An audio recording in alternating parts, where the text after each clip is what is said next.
샬롬 샬롬 샬롬 샬롬 샬롬. 하나님 사랑합니다. 여러분 주 안에서 사랑합니다. 사무엘하 11장 1절에서 27절까지 말씀이죠. 우리 함께 교독했습니다. 11장 1절에 그 해가 돌아와 왕들이 출전할 때가 되매 다윗이 요압과 그에 있는 그의 부하들과 온 이스라엘 군대를 보내니 그들이 암몬 자손을 멸하고 라빠를 에워쌌고 다윗은 예루살렘에 그대로 있더라. 이렇게 말씀하고 있습니다. 다 전쟁에 나아가서 싸우고 있는데 다윗은 예루살렘에 그대로 있더라. 저녁 때 다윗이 그의 침상에서 일어나 왕궁 옥상에서 거닐다가 그곳에서 보니 한 여인이 목욕을 하는데 심히 아름다워 보인지라. 밧세바 사건이죠. 다윗 사람을 보내 그 여인을 알아보게 하였더니 그가 알아되 그는 엘리암의 딸이요 햇사람 우리아의 아내 밧세바 아니니까. 이렇게 얘기합니다. 다윗이 전령을 보내어 그 여자를 자기에게로 데리고 오게 하고 그 여자가 그 부정함을 깨끗하게 하였으므로 더불어 동침하며 그 여자가 자기 집으로 돌아가니라. 그 여인이 임신함에 사람을 보내 다윗에게 말하 이르되 내가 임신하였나이다 아니라. 다윗이 요압에게 기별하여 햇사람 우리아를 내게 보내라 하매 요압이 우리아를 다윗에게로 보내니. 이렇게 해서 사건이 전개가 되죠. 우리가 잘 아는 내용이기도 합니다. 아람 족속이 연합군을 구성해서 이스라엘을 공격해 왔을 때 다윗이 직접 군대를 이끌고 나가서 아람 연합군을 무찌르죠. 그리고 그들을 굴복시킵니다. 이렇게 한바탕 전쟁을 치른 후에 이 승의 이스라엘은 오기가 시작이 되죠. 겨울 동안에 비가 내리기 때문에 전쟁을 중단해야 됩니다. 그런데 우기가 지나고 봄이 오자 전쟁을 하기 적당한 계절이 됩니다. 다윗은 아람 족속을 제압한 후에 아람 족속을 공격하기 위해서 군대를 소집합니다. 그 이유는 다윗과 신하들에게 큰 수치와 모욕을 주었던 한운을 응징하기 위해서였죠. 다윗은 요압에게 온 이스라엘 군대의 지휘권을 위임하여 암몬을 공격하게 합니다. 요압은 군대를 이끌고 암몬의 수도 라빠성을 포위했지만 다윗은 예루살렘에 그대로 남아 있었다는 겁니다. 어느 날 저녁에 다윗은 침대에서 일어나 왕궁을 거닐다가 한 여인이 목욕하는 것을 보았는데 너무나 아름답게 보였어요. 다윗은 사람을 보내 그녀에 대해서 알아보았더니 그 여인은 엘리암의 딸이며 햇사람 우리아의 아내인 밧세바다. 우리아는 다윗에게도 알려져 있는 그러한 그 충복 장군입니다. 다윗은 사람을 보내 그 여인을 데리고 가고 다윗은 그 여인과 함께 잠자리를 하고 집으로 돌려보냅니다. 그 여인이 임신하게 되자 다윗에게 자신의 임신을 알리죠. 그러니까 제가 읽었던 6절까지의 그런 내용이죠. 그러자 다윗은 밧세바가 임신한 아이가 자기 아이라는 것을 숨기기 위해서 우리아를 불러드립니다. 먼저 요압에게 밧세바의 남편인 햇사람 우리아를 예루살렘에게 예루살렘으로 보내라 시키죠. 요압은 우리아를 다윗에게 보냈고 우리아가 왕궁에 들어오자 다윗은 그에게 요압의 형편이 어떠한지 군사들은 어떠한지 싸움의 상황은 어떠한지 두고 묻습니다. 그리고는 우리아에게 내 집에 내려가서 목욕하고 쉬어라. 우리아가 왕궁에서 나오니 왕의 음식물이 그에게 전해집니다. 집에 가서 먹고 좀 쉬라고 특별 휴가를 보내는 거죠. 그러나 우리아는 집에 내려가지 않고 왕궁 문 앞에 부하들과 함께 잠을 잡니다. 다윗은 우리아가 집으로 내려가지 않았다는 말을 듣고 우리아에게 묻습니다. 내가 먼 길을 왔는데 왜 집에 가지 않았느냐. 우리아가 다윗에게 말하죠. 언약궤와 이스라엘과 유다가 장막에 있고 내 상관이신 요압과 내 주의 군사들은 들판에서 진을 치고 있습니다. 어떻게 저 혼자 편히 집에 가서 잠을 자겠습니까? 이렇게 얘기합니다. 그래서 다윗이 여기 하루 더 머물러 있으라. 내가 너를 보내겠다. 우리아는 그날과 다음 날도 예루살렘에 머물죠. 급기야 다윗은 우리아를 초청해 자신과 함께 먹고 마시고 취하게 만듭니다. 그렇게 해서라도 밧세바와 잠자리를 같이 하게 하려고 음모를 꾸미는 거죠. 그래서 밧세바가 임신한 아이가 우리아의 아이다 이렇게 합리화를 하고 싶었던 거죠. 그러나 그날 저녁에도 우리아는 부하들 사이에서 자고 자기 집에 가지 않습니다. 자신은 다윗의 음모가 실패 돌아가서 이번에는 잔인한 방법을 사용하기로 마음을 먹죠. 이튿날 우리아가 다시 전쟁터에 돌아갈 때 우리아의 손에 요압에게 전하는 편지를 주어줍니다. 그 편지에는 싸움이 가장 치열한 최전선에 우리아를 보내라. 그런 후에 너희는 뒤로 물러나라. 그래서 우리아가 적의 화살에 맞아서 죽게 하라. 이런 무서운 음모를 다윗이 꿈입니다. 참 다윗의 성품하고는 너무나 다르죠. 그 성 사람들이 나서 요압과 더불어 싸울 때 다윗의 부하 중 몇 사람이 엎드러지고 햇사람 우리아도 죽습니다. 그래서 요압이 그 편지를 받고 그대로 하죠. 그 성을 살고 용사도 아는 그곳에 우리아를 둡니다. 요압이 사람을 보내 그 전쟁의 모든 일을 다윗에게 보고할세. 그 전령에게 명령하여 이르되 전령의 모든 일을 내가 왕께 보고하기를 마친 후에 혹시 왕이 노하여 내게 말씀하기를 너희가 어찌하여 성에서 그처럼 가까이 가서 싸웠느냐, 그들이 성 위에서 쏠 줄을 알지 못했느냐 하고 나무라거든. 21절에 말미에 왕의 종 햇사람 우리아도 죽었나이다 이렇게 말미에 이렇게 이릅니다. 너는 왕께 성의 전쟁의 모든 일을 다 보고해라 얘기하죠. 그리고 그렇게 얘기합니다. 21절까지의 내용이죠.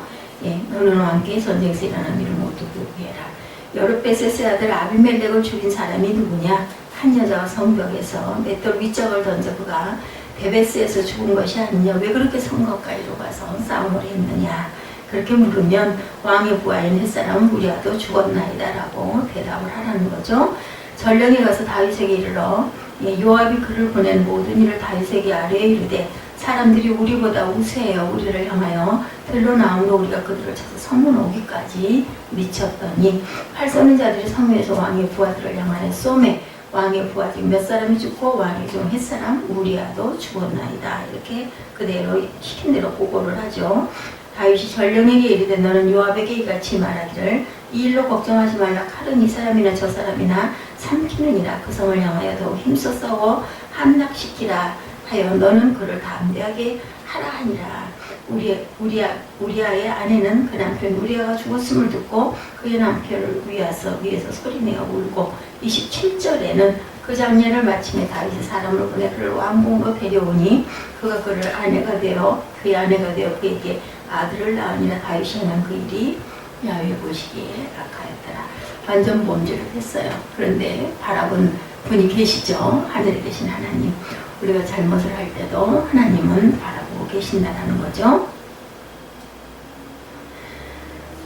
우리아의 아내는 남편이 죽었다는 소식을 슬피 듣고 슬피 울고 그리고 상을 지내는 기간이 끝나자 다윗은 사람을 보내어 바세바를 자기 왕궁으로 데리고 오고 다윗의 아내가 되고 아들을 낳았는데 그것이 정말 하나님 보시기에 악하였더라. 그래서 그 아들은 결국은 죽죠.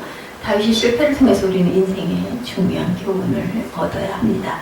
다윗의 타락한 모습이죠. 지금까지 제가 읽고 그리고 아까 저와 여러분이 합독을 하시고 그리고 지금 다시 한번 제가 되새기면서 정리를 해서 읽었습니다. 하나님이 함께 하셔서 어디를 가든지 항상 이기는 자였던 다윗이 인생의 절정에서 그만 하얀 곡선을 타기 시작을 합니다.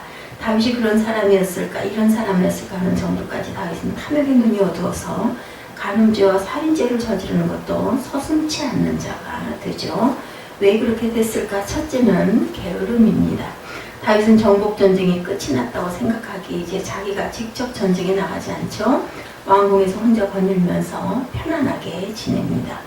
이스라엘 온 군대가 전쟁 중에 있는데 다윗은 낮에 낮잠을 잔 때문인지 밤에 잠을 자지 못하고 일어나 왕궁을 거닙니다.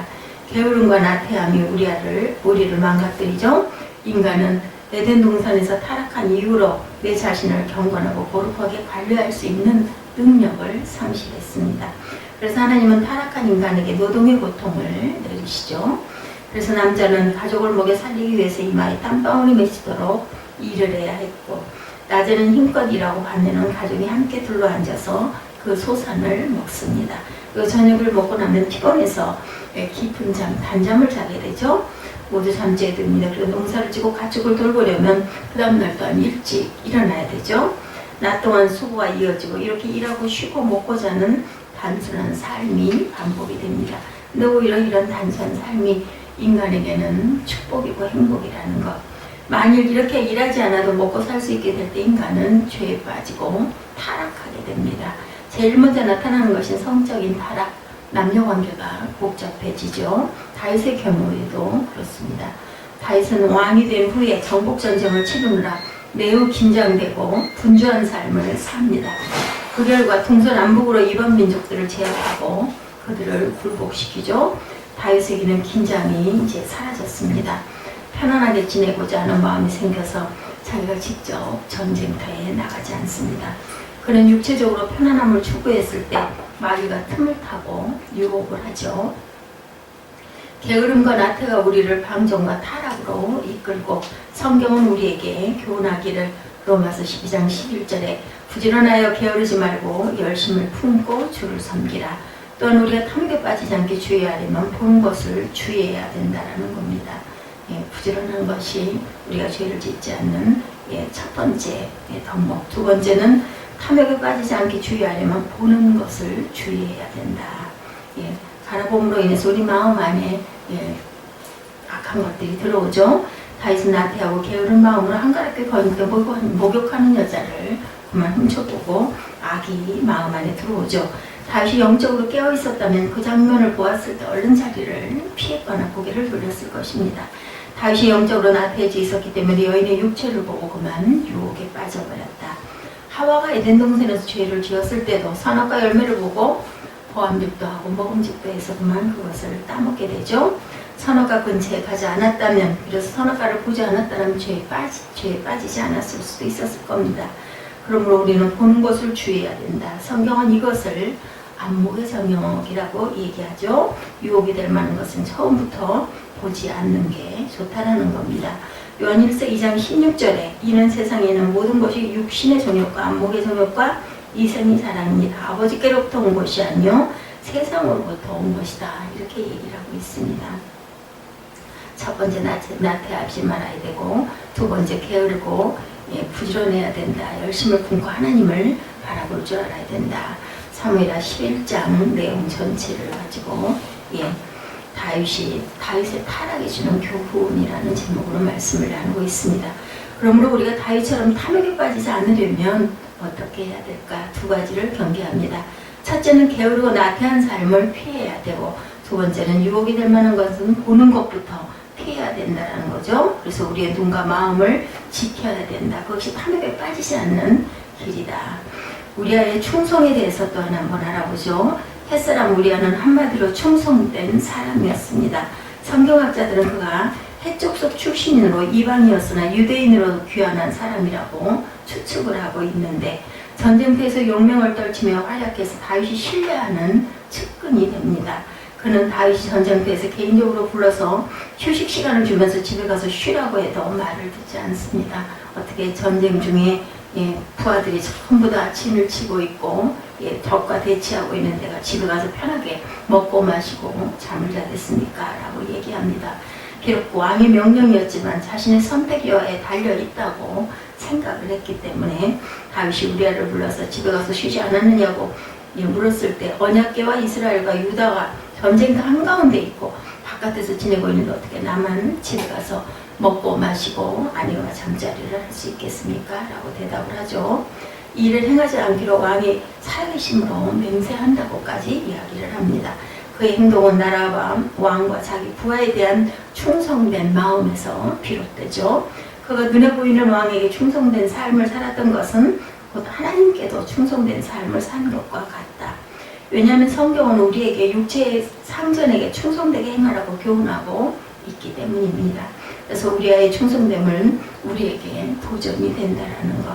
골로새서 3장 22절에 종들아 모든 일에 육신의 상전에게 순종하되 사람을 기쁘게 하는 자와 같이 눈가림만 하지 말고 오직 주를 두려워하여 성실한 마음으로 하라고 이렇게 증거합니다. 무슨 일을 하든지 23절이죠. 마음을 다하여 죽게 하듯하고 사람에게 하듯 하지 말아라. 골로새서 3장 22~23절 말씀입니다. 우리도 우리아처럼 충성된 사람이 되어야 되겠다. 사람 보는 것처럼 하지 말고 하나님께 하듯 전심으로 섬길 줄 알아야 되겠다. 하나님 앞에서 충성된 사람이 될 뿐만 아니라 가정에서나 직장에서 육체의 상전을 섬길 때 충성되게 행하는 사람이 되어야 되겠습니다. 그것이 곧 하나님께 충성된 삶을 사는 것이기 때문이다. 요압의 불의함을 또 한번 바라봅니다. 다윗의 장군이죠. 아주 모든 것을 담당해서 일하던 아주 열심히 있는 장군입니다. 요압은 다윗으로부터 은밀한 편지를 받아들었습니다. 다윗의 정확한 의도를 이해할 수는 없지만 비겁하고 불의한 방법을 동원해서라도 우리아를 전쟁터에서 죽게 하라는 다윗의 의도를 저항 없이 그대로 받아들였다는 것이죠. 요압도 우리아가 얼마나 충성된 사람인가를 당연히 잘 알고 있었을 것인데도 불구하고 우리아를 죽게 하라는 다윗의 처사에 이의를 제기하지 않고 그대로 순종해서 받아들이죠. 왜 요압은 다윗의 부당한 요구에 응하여 우리아를 전사하게 했을까? 요압은 다윗 왕에게 인정을 받아서 다윗 옆에서 권력을 누리고 싶었기 때문이겠죠. 자기 자리를 지키고 싶었고 그 자리를 다른 사람에게 빼앗기지 않으려고 했을 것이다.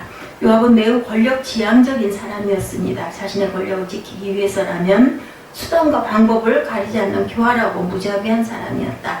우리는 요압의 불의함을 본받아서는 안 되겠죠.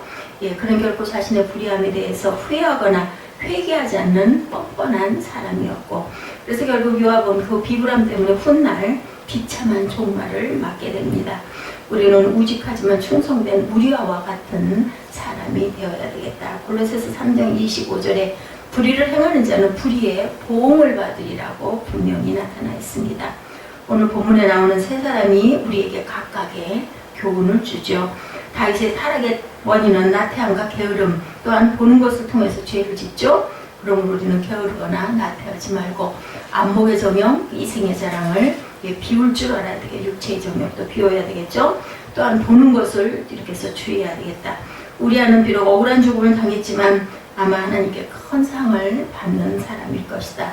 그의 충성됨에 우리에게 도전이 됩니다. 우리아가 고백하죠. 하나님의 성막과 성소가 전쟁터 한가운데 있고 모두 다 전쟁 중에 있습니다 라고 얘기합니다. 아마 믿음이 굉장히 신실한 그러한 하나님의 아들이었을 것입니다. 우리는 무슨 일을 하든지 마음을 다하여 죽게 하듯 해야 되겠다. 불의한 요압은 우리에게 또한 경계가 됩니다. 내 이익을 위해서 불의와 연합하지 말아야 되겠다. 하나님이 반드시 심판하시기 때문이라는 것을 절대로 잊지 않는 저와 여러분 되시기를 주님의 이름으로 축복합니다.